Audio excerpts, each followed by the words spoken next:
Israel, America और Iran के दरमियान जंग का दौर लगातार जारी है और इस बीच आपको बता दें कि जंग का दायरा लगातार बढ़ता जा रहा है। इस बीच वार पलटवार का दौर जारी है। जितनी ताकत के साथ इजराइल और अमेरिका तेहरान को टारगेट कर रहे हैं, उससे कहीं ज्यादा ताकत से ईरान अब तल अवीव को निशाना बना रहा है। इस बीच कई बड़े वाक़े इस वक्त हुए हैं और इस बीच आपको बताते चलें कि हमलों की एक पूरी सीरीज एक तरह से चल रही है। आपको बताते चलें कि बड़ी खबर इस वक्त दुबई, मनामा और रियाद से है, जहां पर ईरान ने कई बड़े हमले किए हैं। मिडिल ईस्ट में पूरे मशरिक़ वस्ता में इस वक्त सायरन बजते हुए नजर आ रहे हैं। सायरन की आवाज सुनाई दे रही है, जहां पर दुबई, मनामा और रियाद पर ईरान ने हमले किए हैं। ईरान ने बड़ा बयान इस बीच दिया है कि ईरान सरेंडर नहीं करेगा। आपको याद होगा कि अमेरिका के सदर डोनाल्ड ट्रंप ने बयान दिया था कि अमेरिका ईरान सरेंडर कर दे और ईरान को एक तरह से हम बख्श देंगे। लेकिन इस बीच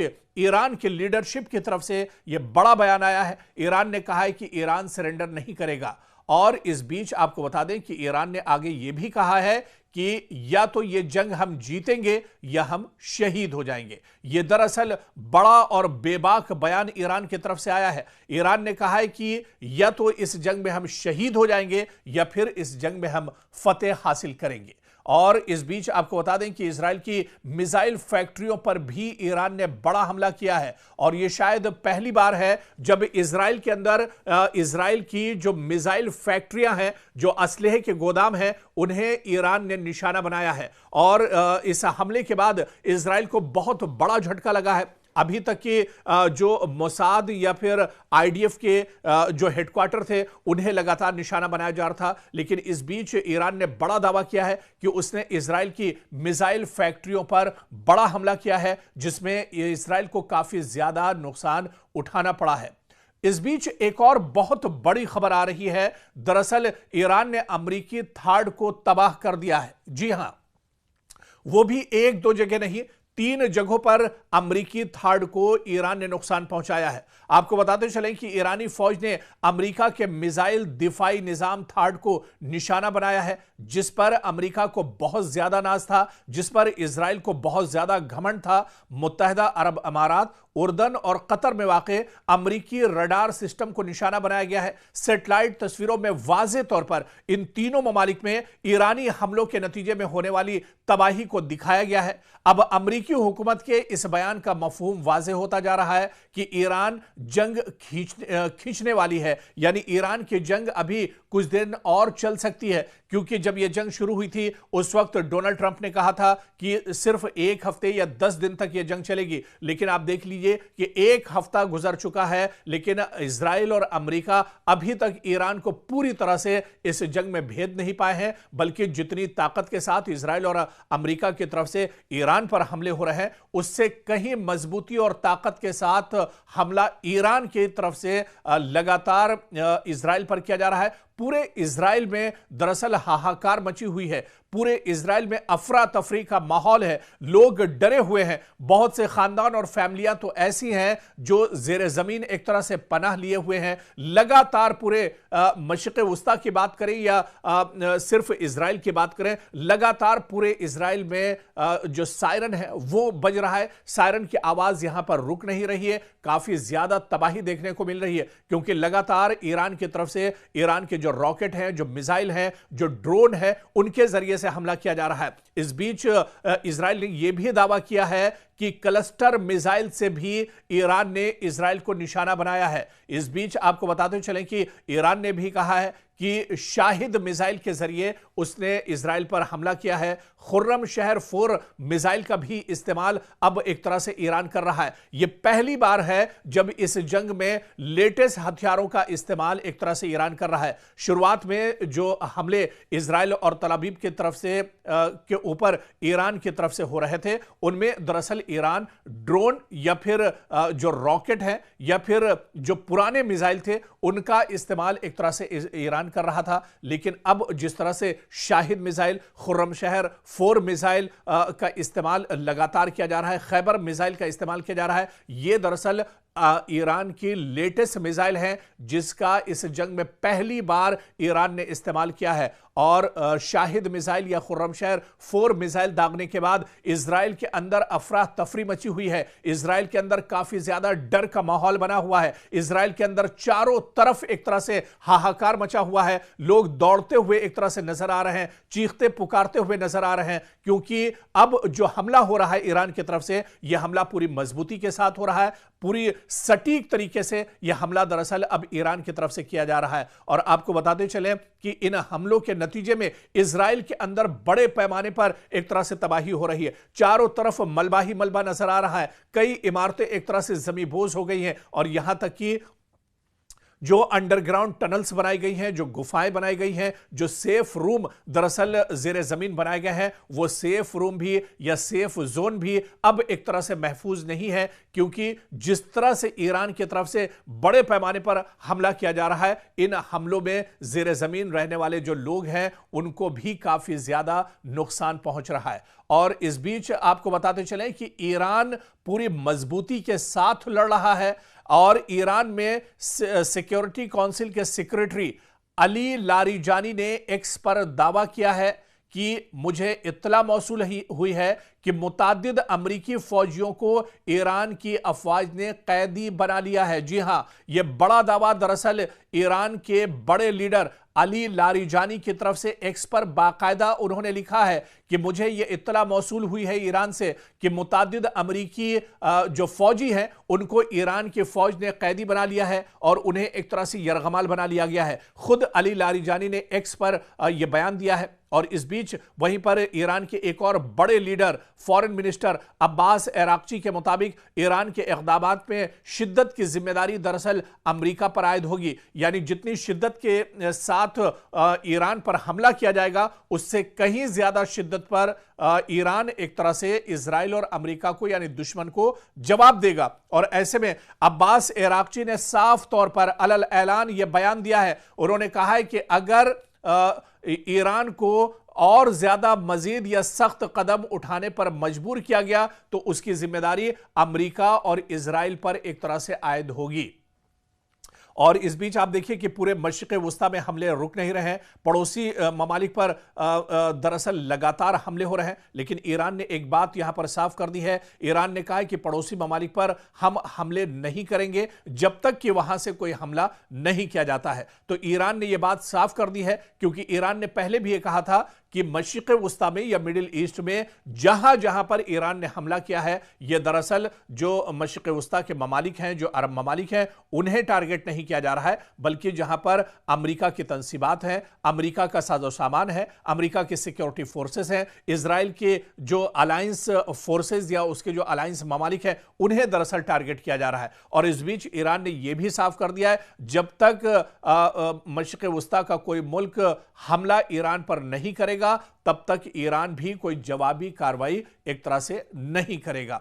और इस बीच आपको बता दें कि डोवियर एयरफोर्स जो कि अमेरिका में आता है, यहां पर एयरबेस पर सदर डोनाल्ड ट्रंप ने ईरान के साथ कशीदगी में हलाक होने वाले अमेरिकी फौजियों की लाशों का इस्तकबाल किया है। तो अब अमेरिका एक तरह से अपने फौजियों की लाशें भी ढो रहा है। अब आप देखिए कि दुबई में जो अमेरिकी फौजी मारे गए थे, ईरान के हमले में जो अमेरिकी फौजी एक तरह से मार गिराए गए थे, अब उन अमेरिकी फौजियों की लाशें एक तरह से अमेरिका पहुंच चुकी हैं। डोनाल्ड ट्रंप ने बाकायदा एयरबेस पर पहुंचकर इन लाशों का इस्तकबाल किया है और यहां पर अमेरिकी सदर के अहलिया भी उनके साथ मौजूद थी। और अब आप देखिए कि अमेरिका को जानी नुकसान भी इस जंग में बड़े पैमाने पर एक तरह से हो रहा है।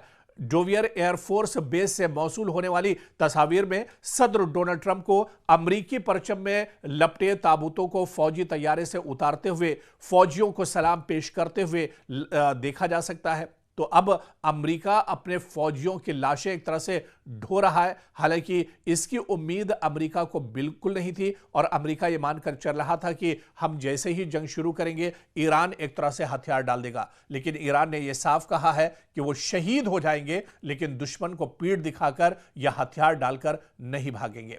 और वहीं मशरिक़ वस्ता से एक और बड़ी खबर, दुबई में मकामी इंतजामिया के मीडिया ऑफिस ने ऐलान किया है कि दुबई के एक रिहायशी की मौत मिसाइल के टुकड़े लगने से हुई है। जी हां, दुबई में एक बार फिर ईरान ने अमरीकी तंसीबात को निशाना बनाया है और मजीद तफसीलात में बताया गया है कि ये इस शख्स की मौत दरअसल उस वक्त हुई जब दुबई के दिफाई निजाम ने दुबई की तरफ बढ़ने वाले एक मिसाइल को फजा में ही तबाह कर दिया। ताहम जमीन पर उसके टुकड़े एक गाड़ी पर गिरे, जिसकी वजह से इस गाड़ी में सवार ड्राइवर हलाक हो गया।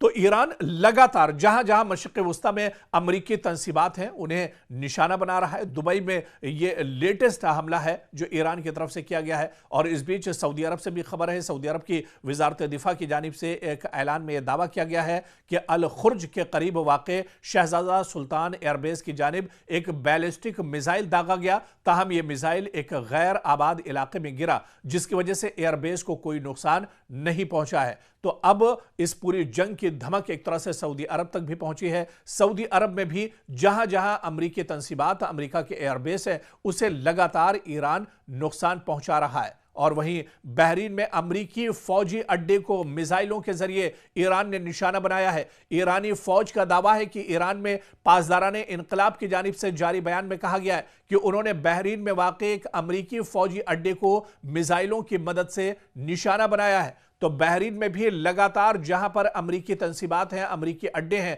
अमरीकी एयरफोर्स या अमरीकी सिक्योरिटी फोर्सेस के जवान बहरीन में जहां जहां पर है, जहां पर अमरीकी अड्डे हैं, अमरीकी ठिकाना है, उन्हें बहरीन में भी ईरान लगातार निशाना बना रहा है। इस बीच पासदाराने इनकलाब के मुताबिक यह हमला उन गैर मुसद्दका इत्तलात के रद्द अमल में किया गया जिनमें कहा गया था कि अमेरिका ने अबनाए हुर्मुज में एक जजीरे पर वाक़े मीठे पानी के प्लांट को निशाना बनाया है। और दूसरी जानिब बहरीन की वजारत दाखिला के मुताबिक मुल्क में हमले के खतरे के पेश नज़र सायरन बजाए गए हैं और शहरियों से कहा गया कि वो महफूज मकामात पर मुंतकिल हो जाएं। यानी बहरीन में लगातार खतरा बढ़ता जा रहा है। बहरीन में लगातार अमेरिका के जो अड्डे हैं उन्हें ईरान निशाना बना रहा है। काफ़ी ज़्यादा यहाँ पर हलचल मची हुई है बहरीन के अंदर। और इस बीच आपको बता दें कि कतर से भी बड़ी खबर, जहां पर कतरी वजारत दिफा ने एक बयान में दावा किया है कि उसने कतर को निशाना बनाने वाले एक मिसाइल हमले को नाकाम बना दिया। तो कतर में, क्योंकि अल उदैद अमेरिका का सबसे बड़ा एयरबेस है और इसी एयरबेस पर कई बार ईरान ने हमला किया है, एक बार फिर से ईरान का मिसाइल अल उदैद एयरबेस की तरफ बढ़ रहा था, लेकिन कतरी वजारत ने अब तस्दीक की है कि जो मिसाइल के जरिए हमला किया गया था, दरअसल इस मिसाइल को नाकाम बना दिया गया है। कतर की वजारत दिफा के मुताबिक मुल्क के फजाई दिफाई निज़ाम ने इस मिसाइल हमले को रोकने के लिए कार्रवाई की है। ताहम बयान में यह नहीं बताया गया कि मिसाइल किस मुल्क या फरीक की जानिब से दागे गए थे, लेकिन जिस तरह से पूरी कशीदगी ईरान के साथ चल रही है, ईरान पूरे मशरिक़ वस्ता में अमरीकी तंसीबात को निशाना बना रहा है और जो इत्तेहादी हैं इसराइल के, उन्हें ईरान निशाना बना रहा है। ऐसे में यह कहा जा सकता है कि यह हमला ईरान की तरफ से दरअसल किया गया होगा। आप देखिए कि यह वाक़े ईरान के सदर मसूद पज़ेश्कियान के उस बयान के बाद पेश आया है जिसमें उन्होंने इस बात का इजहार किया था कि ईरान अपने पड़ोसी ममालिक पर उस वक्त तक हमला नहीं करेगा जब तक दूसरी जानिब से इस पर पहले हमला न किया जाए। और वहीं पर सऊदी अरब से एक और बड़ी खबर, जहां सऊदी अरब की फोर्सेस ने दारुल हुकूमत रियाज के सिफारती इलाके पर होने वाले ड्रोन हमले की कोशिश को नाकाम बना दिया है। आपको याद होगा कि रियाज में इससे पहले भी अमेरिका की एम्बेसी को निशाना बनाया गया था और एक बार फिर से उसी जगह को तेहरान की तरफ से निशाना बनाया गया। सऊदी वजारत दिफा के मुताबिक यह हमला ड्रोन के जरिए किया गया था, ताहम सिक्योरिटी फोर्सेज ने बर वक्त कार्रवाई करते हुए इसे नाकाम बना दिया है। और वहीं वजारत दिफा ने बाकायदा सोशल मीडिया प्लेटफॉर्म एक्स पर जारी बयान में कहा है कि इस वाक़े में किसी किस्म का माली नुकसान या शहरियों को कोई चोट नहीं पहुंची है, लेकिन मशरिक़ वस्ता में जहां जहां इजराइल और अमेरिका की तंसीबात हैं, इनके अड्डे हैं, उन्हें ईरान लगातार अटैक कर रहा है। और इस बीच आप देखिए कि इजराइल और अमेरिका की तरफ से ईरान पर भी पलटवार किए जा रहे हैं। ईरान में पहली बार ईरान के अंदर जो ऑयल रिफाइनरी है, ऑयल डिपो है, उसे इजराइल ने निशाना बनाया है और इस हमले के बाद एक बड़े इलाके में धुआं उठता हुआ दिख रहा है।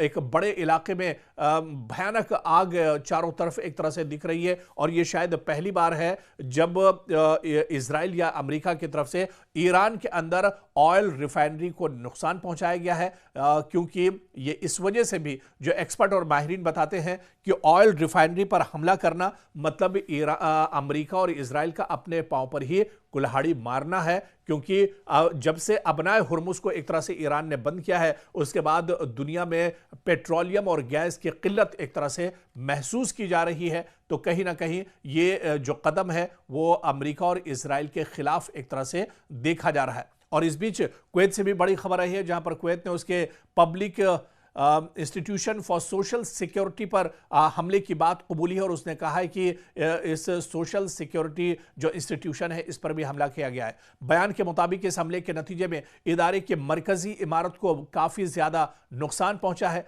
और यह बयान ऐसे वक्त में सामने आया है जब कुवैत की वजारत दिफा ने कहा है कि वो फ़ज़ाई हमलों की एक लहर का मुकाबला कर रही है। यानी कुवैत पर लगातार ईरान की तरफ से ड्रोन मिसाइल से हमले हो रहे हैं, रॉकेट दागे जा रहे हैं, लेकिन कुवैत का यह कहना है कि वो फ़ज़ाई हमलों को रोक रहा है, डिफेंस सिस्टम के जरिए इस हमले को रोका जा रहा है। वहीं वजारत दिफा ने शहरियों से अपील की है कि वो हिफाजती हिदायत पर सख्ती से अमल करें और हुक्काम की तरफ से जारी करदा हिदायत को नज़रअंदाज न करें। इस बीच एक और बहुत बड़ी खबर नॉर्वे से आ रही है। नॉर्वे की पुलिस के मुताबिक दारुल हुकूमत ओस्लो में अमरीकी सिफारत खाने के करीब एक जोरदार धमाके की आवाज सुनाई दी है। पुलिस ने एक बयान में कहा है कि फिलहाल यह वाज़ेह नहीं हो सका कि धमाका किस वजह से हुआ या इसमें कौन मुलविस हो सकता है। बयान के मुताबिक पुलिस सिफारत खाने के साथ राब्ते में है और अब तक किसी शख्स के जख्मी होने की कोई इत्तला नहीं मिली है। हुक्काम का कहना है कि मजीद मालूमात सामने आने पर एक तरह से जानकारी साझा की जाएंगी। इधर इजरायली फौज का कहना है कि ईरान ने इजराइल की जानिब कई मिसाइल दागे हैं। रात के वक्त यह हमला किया गया है और इजराइल के फजाई दिफाई निजाम इन मिसाइलों को इंटरसेप्ट करने के लिए लगातार काम कर रहे हैं। फौज के बयान के मुताबिक हाल ही में ईरान से इजरायली इलाके की तरफ मिसाइल लॉन्च किए जाने की निशानदेही हुई है, जिसके बाद दिफाई निजाम को फौरी तौर पर फाल कर दिया गया ताकि इन हमलों को रोका जा सके। हुक्काम का कहना है कि फजाई दिफाई निजाम आने वाले मिसाइलों को तबाह करने की कोशिश कर रहा है और सूरत हाल की मुसलसल निगरानी की जा रही है। लेकिन इस बीच आपको बता दें कि भले ही इजराइल की तरफ से यह दावा किया जा रहा है कि उसका डिफेंस सिस्टम ईरान से आने वाले मिसाइल और ड्रोन को रोक रहा है, लेकिन इसके बावजूद इजराइल के अंदर काफी ज्यादा तबाही है और सबसे ज्यादा जो तबाही इजराइल के अंदर देखने को मिल रही है वो तल अबीब में काफी ज्यादा तबाही हुई है, हैफा शहर में काफी ज्यादा तबाही हुई है, यौमे बैत जो शहर है इजराइल का वहां पर काफी ज्यादा तबाही हुई है। बल्कि जो सबसे ज्यादा तबाही हुई है वो दरअसल एक तरह से देखिए तल अबीब में हुई है, जहां पर लोग अब अपने आप को महफूज नहीं कर रहे हैं। जो दावे इजराइल की तरफ से किए जा रहे थे, बिन्यामिन नेतन्याहू की तरफ से दावे किए जा रहे थे कि वो ईरान को मुंहतोड़ जवाब देंगे, वो ईरान के किसी भी हमले को एक तरह से नाकारा बना देंगे, तो एक हफ्ता गुजर चुका है और इस एक हफ्ते के बाद भी आप देखिए कि लगातार ईरान लगातार स्ट्राइक कर रहा है, ईरान लगातार मशरिक़ वुस्ता को निशाना बना रहा है, ईरान लगातार इजराइल पर हमले कर रहा है और इन हमलों का तोड़ या जवाब अमेरिका और इजराइल दोनों के पास अभी तक नहीं है।